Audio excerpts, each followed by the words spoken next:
ಯಾಕೆಂದರೆ ಅರೆಸ್ಟ್ ಮಾಡೋದಕ್ಕಾಗಲೇ ಈಗ ವಾರಂಟ್ ಕೂಡ ಇಶ್ಯೂ ಆಗಿದೆ. ವಾರಂಟ್ ಇಶ್ಯೂ ಆಗಿದ್ದಾಗ ಅವರಿಗೆ ಬ್ಲೂ ಕಾರ್ನರ್ ನೋಟಿಸು ಕೊಟ್ಟು ಅವ್ರಿಗೆ ವಾರಂಟ್ ಇಶ್ಯೂ ಆಗಿ ಖಂಡಿತವಾಗಿ ಅವರಿಗೆ ಅರೆಸ್ಟ್ ಮಾಡಬೇಕಾಗ್ತದೆ. ಆ ದೃಷ್ಟಿಯಲ್ಲಿ ಈಗ ಅವರೇ ಸರೆಂಡರ್ ಆಗ್ತಾರೆ ಅನ್ನುವಾಗ ಅದನ್ನ ಯಾವ ರೀತಿ ಸೈಟಿನವ್ರು ತಗೊಳ್ತಾರೆ ನೋಡಿ. ಡಿಪ್ಲೊಮ್ಯಾಟಿಕ್ ಇದನ್ನ ಕ್ಯಾನ್ಸಲ್ ಮಾಡ್ತೇವೆ ಅಂತ ಹೇಳಿದರು, ಎಕ್ಸ್ಟರ್ನಲ್ ಅಫೇರ್ಸ್ ಮಿನಿಸ್ಟ್ರು ಮಾಡಿರಲಿಲ್ಲ. ಇನ್ನು ಅವರೇನು ಇನ್ನೂ ಮಾಡಿದ್ದೇವೆ ಅಂತ ನಮಗೇನು ತಿಳಿಸೇ ಇಲ್ಲ.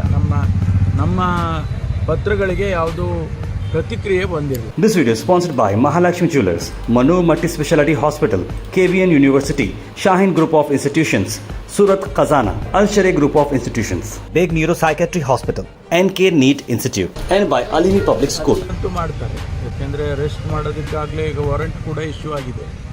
ವಾರಂಟ್ ಇಶ್ಯೂ ಆಗಿದ್ದಾಗ ಅವರಿಗೆ ಬ್ಲೂ ಕಾರ್ನರ್ ನೋಟಿಸು ಕೊಟ್ಟು ಅವ್ರಿಗೆ ವಾರಂಟ್ ಇಶ್ಯೂ ಆಗಿ ಖಂಡಿತವಾಗಿ ಅವರಿಗೆ ಅರೆಸ್ಟ್ ಮಾಡಬೇಕಾಗ್ತದೆ.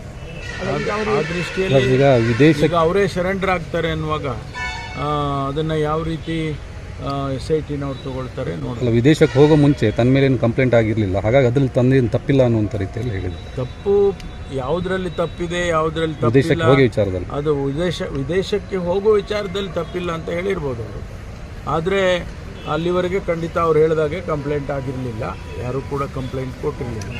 ಆದರೆ ಕಂಪ್ಲೇಂಟ್ ಆದಮೇಲೆ SIT ಫಾರ್ಮೇಷನ್ ಮಾಡಿದ ಮೇಲೆ ಮುಂದಿನ ವಿಚಾರಗಳು ಬೆಳಕಿಗೆ ಬಂದಿರ್ತಕ್ಕಂಥದ್ದು. ಅದಕ್ಕಾಗಿ ಅವರಿಗೆ ವಾರಂಟ್ ಇಶ್ಯೂ ಮಾಡೋದಾಗಲಿ ಅಥವಾ ಬ್ಲೂ ಕಾರ್ನರ್ ನೋಟಿಸ್ ಇಶ್ಯೂ ಮಾಡೋದಲ್ಲಿ ಅದೆಲ್ಲ ಪ್ರಕ್ರಿಯೆ ಏನೂ ಮಾಹಿತಿ ಇಲ್ಲದೇನೆ ಮಾಡೋದಕ್ಕೆ ಸಾಧ್ಯ ಇಲ್ಲ. ಅದನ್ನು ಅವ್ರು ಏನು ಹೇಳಿಕೆ ಕೊಡ್ತಾರೋ ಅದನ್ನು ಅವ್ರು ಕೊಡಲಿ. ಕೊಟ್ಟ ನಂತರ SITನವರು ಏನು ಕ್ರಮ ತಗೋಬೇಕು ಅನ್ನೋದನ್ನು ಮುಂದೆ ಡಿಸೈಡ್ ಮಾಡ್ತಾರೆ. ಅವರಾಗಿ ಅವ್ರು ಬರ್ತೀನಿ ಅನ್ನೋರಿಗೂ ಕೂಡ ಪೊಲೀಸರಿಗೆ ಈಗ ರಾಜ್ಯ ಸರ್ಕಾರ ಇರ್ಬೋದು, ಕೇಂದ್ರ ಸರ್ಕಾರ ಇರ್ಬೋದು, ಯಾರಿಗೂ ಅವ್ರನ್ನ ಕರೆತರ್ಲಿಕ್ಕೆ ಆಗಲೇ ಇಲ್ವಲ್ಲ ಸರ್? ನೋಡಿ, ಸುಮ್ಮನೆ ಅಷ್ಟು ಸುಲಭ ಅಲ್ಲ. ಒಂದು ದೇಶದಿಂದ ಒಬ್ಬರನ್ನ ಕರ್ಕೊಂಡು ಬರಬೇಕಾದ್ರೆ ಅದಕ್ಕೊಂದಿಷ್ಟು ಪ್ರಾಸೆಸ್ಗಳಿರುತ್ತೆ. ಅವ್ರನ್ನ ಡಿಪ್ಲೊಮ್ಯಾಟಿಕ್ ಪಾಸ್ಪೋರ್ಟನ್ನು ಕೊಟ್ಟಂತೂ ಕೇಂದ್ರ ಸರ್ಕಾರ MP ಗಳಿಗೆ ಸಾಮಾನ್ಯವಾಗಿ ಕೊಡ್ತಾರೆ. ಅದನ್ನು ಕ್ಯಾನ್ಸಲ್ ಮಾಡಬೇಕು, ಆಮೇಲೆ ಅವ್ರನ್ನ ಅರೆಸ್ಟ್ ಮಾಡಬೇಕು ಅಂತ ಆ ದೇಶದಲ್ಲಿ ನಾವು ಹೋಗಿ ಅರೆಸ್ಟ್ ಮಾಡೋಕ್ಕೆ ಬರೋಲ್ಲ. ಇದೇನು ತುಮಕೂರಿನಲ್ಲಿ ಏನೋ ಆಯಿತು, ಚಿತ್ರದುರ್ಗದಲ್ಲಿ ಅರೆಸ್ಟ್ ಮಾಡಿ ಹೇಳ್ಕೊಂಬಂದ್ರು ಅನ್ನಂಗಲ್ಲ. ಇದು ಹೊರದೇಶದಲ್ಲಿ ನಾವು ನಮ್ಮ ಪೊಲೀಸ್ನವರು ಹೋಗಿ ಅರೆಸ್ಟ್ ಮಾಡೋಕ್ಕೆ ಸಾಧ್ಯ ಇಲ್ಲ. ಅದರಿಂದ ನಾವು ಆ ದೇಶದ ಲೀಗಲ್ ಪ್ರಾಸೆಸ್ ಏನಿದೆ ಅವರಿಗೇನೆ ನಾವು ರಿಕ್ವೆಸ್ಟ್ ಮಾಡಬೇಕಾಗುತ್ತೆ. ಅದನ್ನು ನಾವು ಕೇಂದ್ರ ಸರ್ಕಾರದ ಮೂಲಕ ನಾವು ಮಾಡಿದ್ದೇವೆ. ಹಾಗಾಗಿ ಈಗ ಅವ್ರು ಬರ್ತಾರೆ ಅಂದಾಗ ಭಾಳ ಒಳ್ಳೆಯದು. ಬಂದು ಅವ್ರು ಹೇಳಿಕೆ ಕೊಡಲಿ, ಅದ ನಂತರ SIT ಏನು ಮಾಡುತ್ತೆ ಅಂತ ಹೇಳಿ ನೋಡಿ. ಕೇಂದ್ರ ಸರ್ಕಾರ ಸರಿಯಾಗಿ ಈ ರೀತಿಯಲ್ಲಿ ಸಹಕಾರ ಕೊಡ್ತಾ ಅಂತ ಈ ವಿಚಾರ ಎಲ್ಲೂ ಕೊಡಲಿಲ್ಲಲ್ಲ. ಅವರು ಡಿಪ್ಲೊಮ್ಯಾಟಿಕ್ ಇದನ್ನು ಕ್ಯಾನ್ಸಲ್ ಮಾಡ್ತೇವೆ ಅಂತ ಹೇಳಿದರು, ಎಕ್ಸ್ಟರ್ನಲ್ ಅಫೇರ್ಸ್ ಮಿನಿಸ್ಟ್ರು ಮಾಡಿರಲಿಲ್ಲ. ಇನ್ನು ಅವರೇನು ಇನ್ನೂ ಮಾಡಿದ್ದೇವೆ ಅಂತ ನಮಗೇನು ತಿಳಿಸೇ ಇಲ್ಲ. ನಮ್ಮ ಪತ್ರಗಳಿಗೆ ಯಾವುದು ಪ್ರತಿಕ್ರಿಯೆ ಬಂದಿರಲಿಲ್ಲ. ಸೊ ಅಲ್ಲಿಗೆ ಅರ್ಥ ಅವರೇನು ಮಾಡಿರಲಿಲ್ಲ ಇನ್ನೂ ಅಂತ ಆಯಿತು. ಈಗ ಎಲ್ಲಿಂದ ಬಂದಿದೆ ಆ ಮೂಲ ಏನು ಗೊತ್ತಿಲ್ಲ ನನಗೆ. ನೀವೇ ತೋರಿಸಿದ್ದಲ್ಲ, ಈಗ ನನಗೆ ಸುದ್ದಿ ಬಂದಿತ್ತು ಒಂದು 2 hours ಮುಂಚೆ. ಅಜ್ಞಾತ ಸ್ಥಳದಿಂದ ಆ ಕಡೆ ಕಾರ್ತಿಕ್ನು ಕೂಡ 2 ಗಂಟೆ ಮುಂಚೆ ನನಗೆ ಸುದ್ದಿ ಬಂತು. ಈ ರೀತಿ ಅವರು ಹೇಳಿಕೆ ಕೊಟ್ಟಿದ್ದಾರೆ ಅಂತೇಳಿ. ಇಲ್ಲಿ ನಾನು ಬೇರೊಂದು ಕೆಲಸಕ್ಕೆ ಇಲ್ಲಿ ಬಂದಿರೋದ್ರಿಂದ ಅವರು ವಿಡಿಯೋ ನೋಡಿರಲಿಲ್ಲ. ಈಗ ನೀವು ವಿಡಿಯೋ ತೋರಿಸಿದ್ರೆ ನೋಡಿದ ಮೇಲೆ ಇನ್ನೂ ಚೆನ್ನಾಗಿ ಕನ್ಫರ್ಮ್ ಆಯಿತು. ಅವ್ರು ಏನಾರ ಹೇಳ್ಕೊಳ್ಳಿ, ಅವ್ರು ಹೇಳಿದ್ದಕ್ಕೆ ನಾನು ಉತ್ತರ ಕೊಡೋಕ್ಕೆ ಹೋಗೋದಿಲ್ಲ. ಅವ್ರು ಬಂದು SIT ಮುಂದೆ ಅಪಿಯರ್ ಆದಮೇಲೆ ಆ ನಂತರ ಮುಂದೆ ಏನಾಗಬೇಕು ಅದಾಗುತ್ತೆ.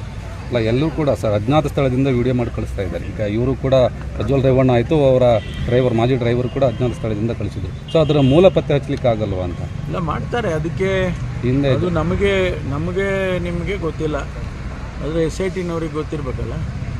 ಅವರು ಯಾವ ರೀತಿ ಅವರನ್ನು ಕಸ್ಟಡಿಗೆ ತೊಗೋಬೇಕು ಅಥವಾ ಯಾವ ರೀತಿ ಅವ್ರನ್ನ ಕಾನೂನು ಚೌಕಟ್ಟಿಗೆ ತರಬೇಕು ಅಂತ ಅವ್ರು ಡಿಸೈಡ್ ಮಾಡ್ತಾರೆ. ನಾವು ಅವರಿಗೆ ಅವ್ರ ಡ್ರೈವರ್ ಕಾರ್ತಿಕ್ ಅರೆಸ್ಟ್ ಆಗ್ತಾರೆ ಸರ್. ಅದೇ ಅವರಿಗೆ ಕೋರ್ಟ್ ಮುಂದೆ ಹೋಗಿದ್ದಾರಲ್ಲ, ಅವರು ಕೋರ್ಟಿಗೆಲ್ಲ ಹೋಗಿದ್ರಲ್ಲ ಸರ್. ಆ ವಿಡಿಯೋದಲ್ಲಿ ಕೂಡ ಅವ್ರೇನೋ ತಪ್ಪಿಲ್ಲ ನಂತರ ಸಮರ್ಥನೆ ಮಾಡ್ತಾರೆ. ಎಲ್ಲರೂ ಹಂಗೆ ಹೇಳ್ತಾರೆ. ತಪ್ಪಿಲ್ಲ ಅಂದರೆ ಒಳ್ಳೆಯದು, ತಪ್ಪಿದೆ ಅಂದರೆ ಮತ್ತೆ ಮಾಡಿದವ್ರು ಯಾರು ಅನ್ನಂಗೆ ಆಗುತ್ತೆ, ಪ್ರಶ್ನೆ ಬರುತ್ತೆ. ಅದರಿಂದ ಅದು SITನವರು ಅದನ್ನೆಲ್ಲ ಮಾಹಿತಿಗಳನ್ನ ಕಲೆ ಹಾಕಿ ತೀರ್ಮಾನ ಮಾಡ್ತಾರೆ, ಯಾರು ತಪ್ಪು ಯಾರು ತಪ್ಪಿಲ್ಲ. ಮಾಹಿತಿಗಳ ಆಧಾರದ ಮೇಲೆ ಹೇಳಬೇಕಲ್ಲ, ಏನು ವಿತೌಟ್ ಎವಿಡೆನ್ಸ್ ಹೇಳೋಕ್ಕಾಗೋದಿಲ್ಲ. ಅದರಿಂದ ಆಧಾರದ ಮೇಲೆ ಹೇಳ್ತಾರೆ. ಈ ಪಾಸ್ಪೋರ್ಟ್ ರದ್ದು ಹೆಂಗೆ ಸರ್? ಅಲ್ಲಿ ಬಂದಿಲ್ಲ ಅಂತ ಒಂದು ವೇಳೆ 31ಕ್ಕೂ ಬಂದಿಲ್ಲ ಅಂದರೆ ಅದು ಆಮೇಲೆ ನೋಡೋಣ. ಇನ್ನು ಇವತ್ತೆಷ್ಟು ತಾರೀಕು? 27. ಇನ್ನೊಂದು 3 days ಆಯಿತು. 31 ದಿನ 4 ಡೇಸು ಅಷ್ಟೇ.